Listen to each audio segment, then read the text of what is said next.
Ça vient d'un projet qui était plus large, qui s'appelait Ceux qui travaillent, ceux qui combattent et ceux qui prient, qui était un film choral avec plusieurs histoires qui était très long, très compliqué à financer. J'ai décidé de scinder en trois parties, donc c'est la première partie de potentielle trilogie, alors on verra si la suite suit, mais là je suis en train de travailler dessus. Et c'était, voilà, ça reprenait la construction de la société médiévale, donc on avait ceux qui travaillent, c'était les paysans, ceux qui nous nourrissent finalement, il y avait ceux qui combattent, qui étaient la noblesse, ceux qui nous défendent, et le clergé. L'idée c'était de me demander, voilà, qui aujourd'hui nous nourrit, quoi. Donc c'est un film qui parle de consommation. Personnellement, c'est une question qui me fait peur, c'est de cette pensée binaire, c'est-à-dire que si un jour on n'a plus assez de travail pour tout le monde, est-ce qu'on va continuer à blâmer ceux qui ne travaillent pas? Un futur dystopique qui me fait très peur et qui est pas, à mon avis, qui est pas inimaginable.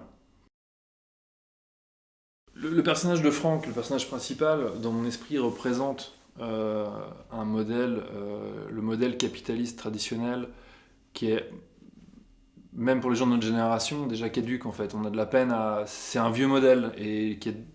Alors, qu'il y ait un nouveau modèle capitaliste qui le remplace, mais qui soit peut-être aussi problématique moralement, c'est tout à fait possible. Qui représente aussi quelque chose de désuet, de passé, qui est aussi voué à, à se transformer. J'imagine et j'espère, je sais pas, on verra.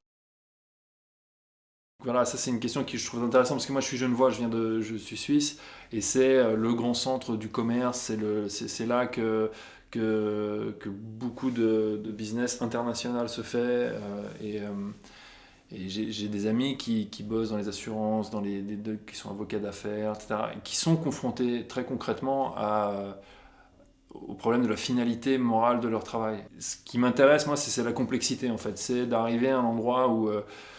Enfin, voilà, vous disiez que le film est à charge, moi j'espère qu'il ne l'est pas. C'est-à-dire que je pense qu'il ne faut pas non plus perdre de vue que voilà, Franck travaille dans le fret maritime. Sans cette chaîne de distribution, sans tout cet effort humain qui est fait et qui est critiquable à certains égards, on n'aurait rien dans nos assiettes.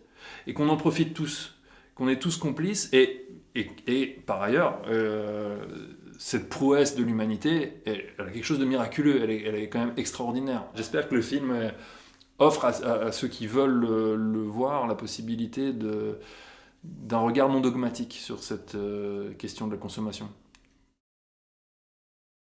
Il s'appelle Franck aussi à cause de Frankenstein. Je présente Franck de manière très binaire. C'est clairement un monstre. Voilà, pour moi, il y a un jeu sur l'empathie qui m'intéresse, c'est de dire, voilà, il commet un acte monstrueux pour sa boîte, pour ses intérêts de droite qui ont l'air très basiques, et desquels on va nous se distancier en se disant « Ah, lui, il est horrible, lui, c'est un monstre ». Parce qu'en fait, c'est le monstre qui nous arrange, c'est le monstre qui fait les horreurs que nous, on n'a pas besoin de faire. Voilà, donc cette idée de monstruosité, elle est intrinsèque au personnage.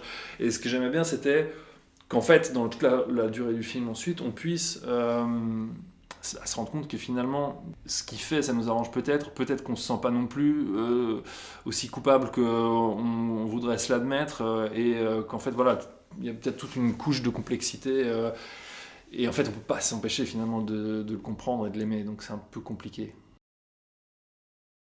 L'idée c'était d'avoir des processus qui laissent un maximum de place au spectateur pour investir l'image. C'est-à-dire que la caméra ne va jamais précéder l'action du personnage, elle ne va jamais nous dire où regarder, quoi penser.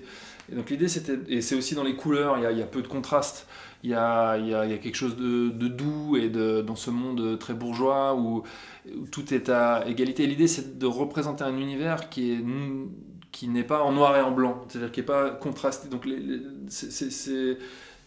et pourquoi est-ce que je fais ça? Et pourquoi est-ce qu'il n'y a pas de musique? C'est parce que j'ai pas envie de vous dire de manière dogmatique ce que vous devez en penser. Et c'est de laisser cette place ouverte où j'essaie de barrer un peu la possibilité d'avoir une réflexion réductrice face au sujet par différents moyens scénaristiques. Mais après, dans cette zone-là, cette complexité-là, je trouve qu'elle est fascinante. Et d'ailleurs, les réponses que le film ne donne pas, c'est des réponses que moi je n'ai pas.